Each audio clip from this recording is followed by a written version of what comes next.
Assalamu alaikum. I'm Zulfikar Ali from HR Consultants. Today, HR Consultant is live with La Trobe University, Melbourne, Australia. La Trobe University is one of the most vital partner universities of HR Consultants. Well, I am going to introduce you Mr. Amit Malhotra, Regional Director, South Asia and Africa of La Trobe University. Thank you very much, Mr. Amit. Thank you so much. I would like to tell you something about La Trobe University. La Trobe University is a public research-based university in Melbourne, Victoria, Australia. Its flagship campus is located in Melbourne, suburb of Pandora. The university was established in 1964, becoming the third university in the state of Victoria and the 12th university in Australia. So we are going to discuss about La Trobe ranking, location, courses, entry requirement, fee structure, intakes, scholarships options, accommodation options, and the special arrangements for the Pakistani student due to COVID-19. So now over to Mr. Amit. Thank you very much once again. Thank you so much, and salam to all the listeners. First of all, wish you all happy Ramzan. Well, thank you so much for connecting with us today for this session.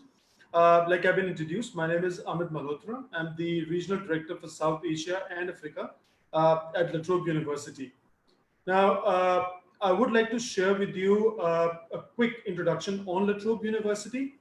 So, as Zulfikar Bhai mentioned, La Trobe University is the third university formed in state of Victoria under the Parliaments Act. So the university was formed in 1964 and we commenced our first batch of students in 1967. So we are over 50-year-old as an institution. Well, in terms of the university reputation, if I talk about the ranking and reputation, we are globally recognized. We are quite highly rated. If I, for example, look at Asia Pacific region, La Trobe has been rated in the top 50 universities in Asia Pacific region. And if I talk about globally, we are ranked in the top 1.1% universities of the world.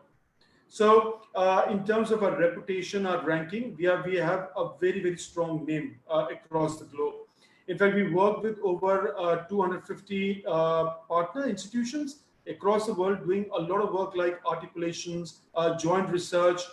We do a lot of student exchange. So there are a lot of academic to academic engagement. So we've been working very closely with multiple institutions across the world because we believe that you cannot achieve anything in isolation. It's always the synergy.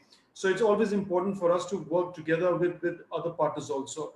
Now, La Trobe as an institution offers a whole range of courses. So we have got courses in business, we have got IT, health, education, and humanities. University has got quite a wide presence in the state of Victoria, and we've got a presence in Sydney also. So when I say Victoria, like it's been mentioned in the introduction, we are in Melbourne, and our Melbourne campus is the largest campus, metropolitan campus of Australia. You can see in my background, my virtual background, that's the part of our campus with great facilities. And I'll talk about it shortly. We also have got regional presence. We've got presence in Bendigo, Shepparton, Mildura. So we are there in the regional campus, as well as we've got in the heart of the city presence also, which is in the Melbourne City Centre at Collins Street. And we have a presence in New South Wales, in Sydney. So we have quite having quite a nice presence, a wide presence in Australia. As a university, we've got at the moment over 35,000 students, and close to about 8,000 students are international, who've been coming from all across the world, more than 100 different nationalities. We've got a very good presence of students from Pakistan. We get a lot of students coming down to pick up a whole range of courses. Definitely, there's more demand for business-related programs and health-related programs, but we do get students coming from Pakistan for other programs also. So in terms of our reputation, our ranking, we're very strong. Like I said, we've got a beautiful campus with great facilities. I was telling you about our Melbourne campus. Our Melbourne campus it's a largest campus of Australia with beautiful lecture rooms, labs, We've got a lot of accommodation on the campus for international students as well. We've got a lot of restaurants on the campus. We have got cafeterias. We've got wildlife sanctuary. We've got dedicated R&D park on the campus. And I'd like to share with you an exciting update also that the Victorian government recently has given us about $5 billion to convert our Melbourne campus into the University City of Future. That's a project it's called. Now, under this project, primarily what we're doing is that we are upgrading our research facilities. We have developed a stadium on the campus, and a lot of teams are actually now considering the campus as their home ground. We are bringing in a lot of companies to come down and set up themselves on the campus. We are getting the train station on the campus. So there are a lot of developments happening. This will be another CBD of Melbourne. So that I think gives you a bit of idea about how big is the university, its vision, and where we're leading to as an institution. Well, thank you very much, Mr. Amit Malhotra. Can you please tell us about the ranking of the university, more about the courses, location, and fee structure, and entry requirements for the Pakistani students? So I'll be very thankful. Certainly, absolutely. So in terms of, first of all, I didn't mention about Melbourne. We've got close to about 250 courses that we offer at undergraduate, postgraduate, and research level. We also have got presence of our college, which is the Pathway College, also on the campus in our Melbourne campus, which is called the Trobe College, Australia. Now we offer the foundation and diploma courses also there. So we've got pretty much all the courses of high demand. For example, if I talk about business, we run courses in accounting, finance, sports management, marketing. We run courses in the area of international business, MBA, business analytics, which is very popular among the Pakistani students. We offer courses in the area of business intelligence called the Business Information Management Systems. From a health perspective, we see a large volume of students coming down to do the Master of Public Health, which is very popular in Pakistan for us. We offer Master of Digital Health. At the Bachelors also, we offer courses like the Bachelors of Health Sciences. We run courses in IT and engineering. We've got a whole range of courses like the civil engineering. We offer courses in electronic engineering. We've got manufacturing engineering. We've got industrial engineering. We run construction engineering and management. So we got a lot of courses like this. We run then the artificial intelligence. We run courses in Internet of Things at master's level. We have got cybersecurity programs. So we have got a whole range of programs. The very popular one, the information communication technology. So we run a whole range of courses in different disciplines. If I come to humanities also, we get interest from Pakistan for international relations, international development, community development and planning, particularly with the concept that all the countries are trying to become more, they want to urbanize the cities. They were looking at smart cities. So that's where there is a huge demand for people in this particular area of community planning and development. So we run those courses. Similarly, in the area of education, we have got a lot of courses available for teaching. If the students want to become teachers, they want to become get into the teaching space in the school sector, as well as they can pick up courses in the administration of institutions like the Master of Education Leadership and Management. We run in the English training programs like the Masters of TESOL, which is teaching of English to the speakers of other languages. So we have a huge variety of programs that we offer. Like I said, we get students coming in from Pakistan for various different areas. Now, our requirements vary depending on from where the students have done their bachelor's or the 12. Now, if I first start with students who are coming down for post-graduation, and I particularly talk about the requirements for students who have done undergraduation in Pakistan, there is a process where the universities of every country have been divided under different divisions. We call them sections. Section 1, Section 2, Section 3. Now, Section 1 are considered to be a little higher in terms of the standards. Now, most of the courses there, we take students with either 50, 55%, and the few courses are 60%. Same goes with Section 2 also, which are again taken as the reputed institutions of Pakistan. There are few which are left over, which are taken as the new developing institutions, which are still sort of are progressing and growing over the period. They're taken as the Section 3. For them, we ask for a bit higher requirement, which is about a 70%. But what we have done is that to motivate students and to reward students who have done well in the bachelor's, we offer them very attractive scholarships also. So students who have got 55 and higher can apply for scholarships up to 30%. The way it goes is that somebody who's got a 50%, 55% to 70% are awarded a 20% scholarship for the entire duration of the program. But someone who's got 70 to 75 would be awarded a 25% scholarship, and someone who's got above 75% is awarded a 30% scholarship across the whole duration of the program. And what we do it is that if a student is accepting that offer at least 4 weeks prior to the course start date, we give them an additional 5% scholarship called the early bird grant. So they can avail extra scholarship also, which I think is a substantial saving per year. They're saving something like a $13,000 to $14,000 a year, which I think makes a lot of difference when it comes down to the cost of the students. And like I said, a lot of Pakistan students have been doing extremely well on the campus. We've got a good number of students from Pakistan. They've been doing extremely well. They're academically very, very good. And a lot of students who come down from there actually avail these scholarships. So most of the students do get scholarships when they're studying at La Trobe University. Now, one important point that I'd like to cover, which I didn't mention about when I was talking about the facilities on the campus. In 2010, La Trobe University built up a Muslim prayer room on the campus. It's like a very nice mosque on the campus. So university inaugurated that, understanding that we have a huge student population coming in from Islamic countries. A lot of students come down from Pakistan. We get a lot of students coming in from Middle East. We get a lot of students coming from Africa, from India, from Bangladesh. So this is one of the most crucial service. The prayers primarily are done. The 4 prayers of the day are done over there. Special celebrations are done during the festival period. So, for example, nowadays when we are having Ramadan, the special ceremonies are also done. We have a separate prayer room for women and men. So all these services have been available to make sure students do not face any challenges. We've also heard from a lot of parents, they're concerned that do we offer halal food on the campus?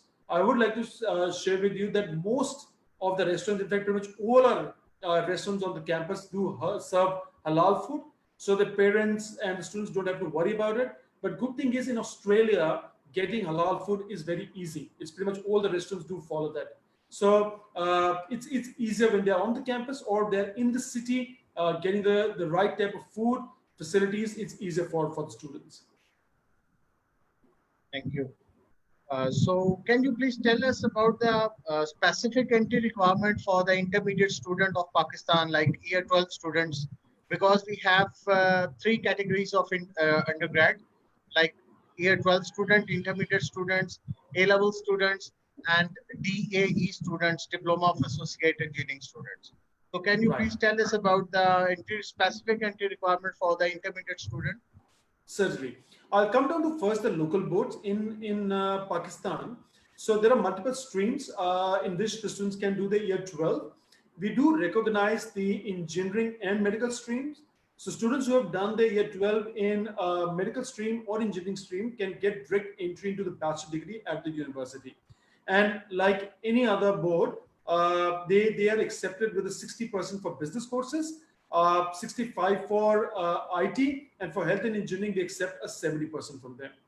Now, the other streams like the arts and business or the commerce, for them, unfortunately, we don't take students directly into the bachelor degree, but we do offer them the pathway of diploma, where the students can start by a diploma of 1 year, which leads to the second year of the bachelor degree. So they're not doing any extra years, but within the same time frame of 3 years or 4 years, depending on whether they're doing the business, engineering, or IT, they can complete the bachelor degree, and even they don't have to pay anything extra. And the students primarily are given scholarships starting with a 65%. So the scholarship stands as 65 to 75% scorer would get a scholarship of 20%, 75 to 80 would get a 25% scholarship. Anyone who scored above 80 would be entitled for a 30% scholarship. We also accept students with the IB background or the A levels, and based on the courses, they also vary. But what we do it is that we have set up the equivalency with the Pakistani year 12 and the other boards across the world, put them on at the equivalency table, and we do recognize them accordingly. So, for example, a student in, for example, coming to the A levels, if they got three C's, they can get into the business course, and they can even get the scholarship. So we have the equivalencies, but what I would like to share with all of you is that the A level students and the IB students are certainly acceptable to come down, and we have also equally set up the scholarship criteria for them.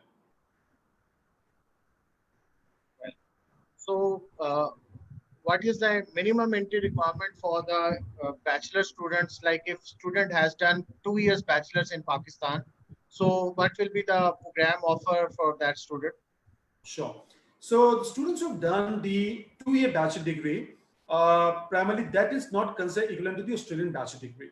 But what we do it is that in such cases, we look at the subjects that they have done and we get them exemptions into the bachelor degree. So for example, if they've done a 2-year bachelor degree and they want to come down to a bachelor of business, they don't have to do an entire 3-year bachelor business degree in Australia at Trobe. They would be given exemptions for the subjects that they've already done. So we do give them a good amount of credit based on the performance and the subjects that they've opted down in a 2-year bachelor degree in Pakistan. So what is the minimum entry requirement for the Section 3 universities from the Pakistan? Sure. So Section 3, we look at 70%, but Section 1 and 2, generally the most of the courses start with either 50 or 55%. Right. So do you offer the master students to the next master level program? If a student has done master from Pakistan and willing to study a master program again, can you please offer that? Absolutely. Can you please offer him the program as well? Sure, certainly. What is happening now in the world is that the employers are looking for multi-specialist people, and the world is now moving in such a, we have moved into such an era where you can't just pick up one skill and think that that's enough for your whole career. Now you don't need to learn anything more. So people do want to upgrade their knowledge, they want to upgrade their information, and the new things, new technologies are coming up on a regular basis. So we do get a lot of aspirants who say, I have a master's degree, but I like to go for another master's to learn something more in another specialist area. So we are more than happy to accept students. There is no such criteria that if you have a big qualification, you can't do another qualification. So we definitely take students who already hold a master's degree and want to come down to another master's degree with us. So can you please slightly tell us about the fee structure of the university, because students really want to know that as well. Sure, sure. So most of our courses stand between $35,000 to $38,000. This is the tuition fee without the scholarship. Like I said, we primarily now almost giving scholarships to majority of the students by easing out the scholarship requirements a little and making sure that we are giving equal recognition to the students' hard work that they're putting in their home country. So let's say if a student gets a 30% scholarship and he's coming for a program which stands at $35,000, the fees will be reduced to almost about $25,000 for them. So they get a 30% reduction, and if they're making a payment at least about 4 weeks prior to the course start date, they get an extra 5% scholarship on the first tuition fee as well. So with the scholarship, their cost goes substantially down. And there are many other funding opportunities depending on where they're studying. So regional campuses have got some more attractive scholarships, which can go up to $15,000 per annum. Now, when I mentioned about regional campuses, I did mention to you about Albury Wodonga, Bendigo, Mildura, Shepparton campus of ours. Now, these campuses are known as regional campuses, which are in the smaller cities with a lesser population. Now, our campus in Bendigo is very, very popular. Amongst the international students, we get a lot of students coming down. In fact, because of the increasing popularity of the Bendigo campus, we decided to introduce a lot more courses to our Bendigo. So we were still running a lot of courses in the past, like the whole range of bachelor courses in business, engineering, IT, even the physiotherapy practices, community planning and development. But because of increasing demand, now we've started to introduce a lot of master's courses at the business, for business and for IT as well. And the plan is to get more courses to Bendigo also. Now, if you're coming down to, like I said, to Bendigo, you can avail extra scholarship. And even the government also have come up with a regulation that if you are studying in a regional tier 2 city like Bendigo, you're entitled for extra 2-year work rights. So they get extra work rights also. So if you, depending on students' interest, funding, work rights, there are a lot of things that we can share with them when we speak to them individually and guide them based on what would be the most suitable for them based on their aspirations. Right. How many intakes La Trobe University offers to the international students? Right. Because it's very important. Yes, absolutely. So traditionally, we've been offering 3 intakes. We start our course in February, in July, and in November. But because of COVID-19 situation, what we have done it is that we've added more entry points this year. So this is just for this year. So what we're doing it is that we have brought in entry point in July, we brought an entry point in September, we brought an entry point in November. So there's an extra intake been added for the rest of this year to help students to start at their convenience. But generally, we start only 3 times in a year, which is February, July, as well as the November intake. Wonderful. So I just want to know what is the entry requirement for the PhD student and what is the criteria to apply for the PhD student, because we have a number of students asking for the admission or for the direct admissions. Can you please tell us about PhD Certainly. students? So when you say the for the PhD students, if they've got about a 60 or a 65%, they would be entitled to get admission to majority of the programs at our university. So is there any criteria involved to get the initial assessment by the supervisors or the consent involved to get that Right. application process?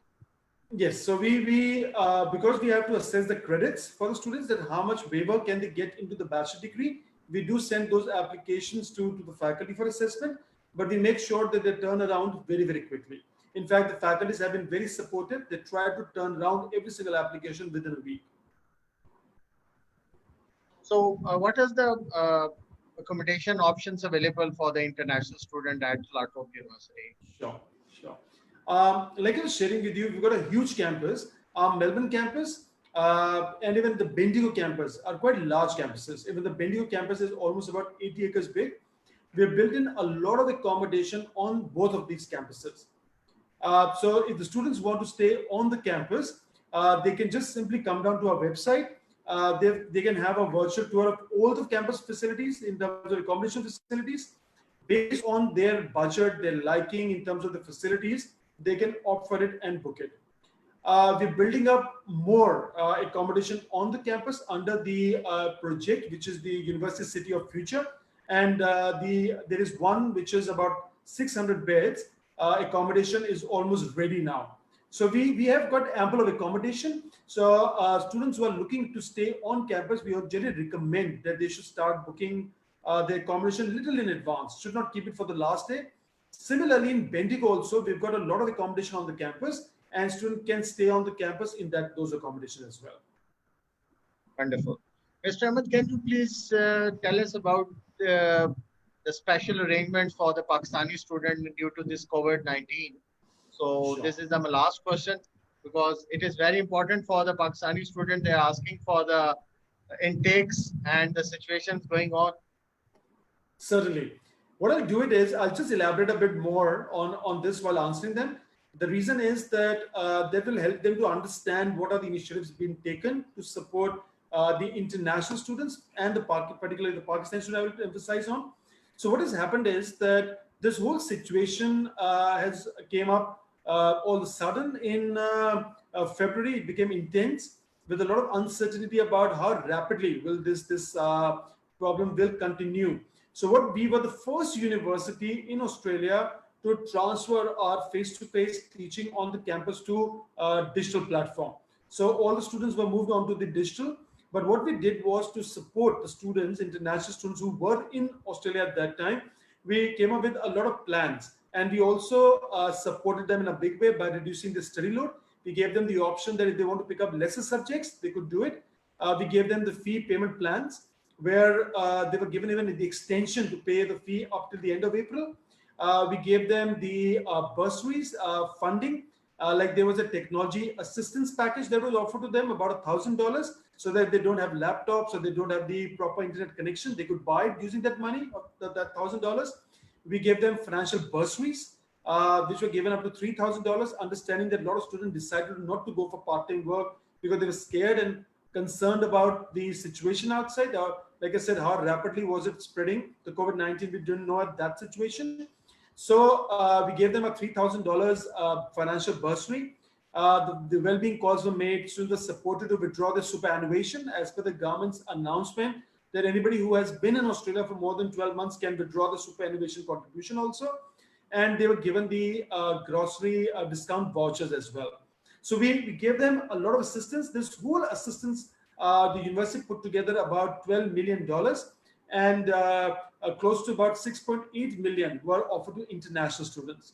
Like I was saying, we've got a lot of Pakistani students on the campus. So we make sure that all the students are happy. They've been looked after well. They don't have a problem. Anyone facing any problem, our student services were very active, the department, in giving them calls to find out their well-being. So we didn't leave anybody, missed anyone, to make sure that they all been looked after well and they don't feel worried about being away from their home. But what we have done also in the looking at the current situation is that we have decided to come up with more intakes and more scholarships. So what we have done it is that we have now, like I was mentioning to you, we are starting now our course 3 times in the rest of this year. There will be an entry point for July. There will be an entry point in September and November. And we're giving option to students that instead of picking up 4 subjects on a semester basis, they can rather pick up 2 subjects in a term. So they take 2 subjects every term. So they have to only pay for 2 subjects. They have lesser study load on them. They have to pay lesser money. So it's a bit easier. And as soon as your Australian borders open up, they can move down to Australia. So I take an example. A student has to do a master's. Now they start with 2 subjects. They do 2 subjects. They finish that. And then they come down to Australia. As soon as the borders open up, they can do the rest of the 14 subjects in Australia, which can be spread across 2 years, not impacting their any opportunities in Australia at all. So that's one that we did. The second thing what we did was that we came up with more scholarships, like I indicated to you. In terms of scholarships, we eased out our scholarship plan. So we came up with a scholarship plan where we're giving now up to 30% scholarship. And you can see the criteria for postgraduate students. These scholarships will be deducted upfront. So even if students picking up 2 subjects, they will deduct the scholarship amount upfront from the initial payment. So that way, for example, if they're supposed to pay $7,000 and they get a 30% scholarship, they are only paying $4,900. On the top of it, if the students are accepting 4 weeks prior to the course start date, they get extra 5% discount on the 1-year tuition fee. So that way, they're saving a lot of money and also not delaying their study plans. The third thing what we did was that we brought in a lot of flexibility with admission requirements. So if any of the boards back in Pakistan have decided that they don't want to conduct the final examination, rather what they will do it is that they will pass the student based on the earlier results, whether it's a university, whether it's IB, whether it's Cambridge. If they're not conducting the final exams, but giving them the final grades based on the previous performance, we recognize that. We understand a lot of universities across the world are taking that decision. So we are giving a lot of that sort of the flexibility to our students. So yes, thank you so much. And we brought in some flexibility with English also, like accepting TOEFL home edition, we're accepting IELTS indicator. So we're trying to bring in a lot more flexibility and more options for the students without compromising on the quality. And making sure, one more point I'd like to say is that when I was mentioning about moving to digital education, the university has put in a lot of resources, a lot of investment into the digital education, where we are making sure that students do not get disadvantaged by studying digitally. So they will have the proper lectures. Timetables have been set based on the convenience, because students will be staying at different locations, different time zones. So we brought in that the student can have access to the recorded lectures. They will record lectures, be recorded. They can hear to them anytime. Student will continue to have the one-on-one interaction with the academics. Student will continue to have engagement with the fellow students. Also, more importantly, that if they have any challenges at any stage, they can just simply get in touch with us and we will help them out. So the student services will continue to operate online. So there is no sort of compromising or no sort of substandardizing the facilities and the experience. Students should maybe want to make sure the student continue to have the similar experience as they would get when they come down to Australia. Now, uh, if a student decides to come and to start with digital education, and let's say, for example, in the first 10 days of starting the classes, they don't like it, there could be possibility that can happen. Yeah. And they have to look at every scenario. So we are happy to refund them the entire tuition fee. Wonderful. And if they decide, yes, and if they decide that they would like to transfer that money or put into account that money for the next fee payment when they come down to Australia, we can carry forward that money also. Also, we're keeping in mind the students are studying digitally, so they're applying from they're studying from their home country without a visa at that stage. Now, let's say, I know La Trobe doesn't get rejections, we never had problems, but just in case, if a student is unlucky, gets a visa rejection, but has already done 2 subjects or 4 subjects in their home country, we'll make sure they get their money back. So we'll refund even then also, even if they've done 4 subjects, because visa rejection is not their fault. And why should they be penalized? So we want to make sure that if any student who has done some subjects is unsuccessful in obtaining the visa, they get their money back. The only thing that we are doing it is that we are not issuing transcript in that stage, because we're giving them the money back. We will not be issuing the transcript with the student.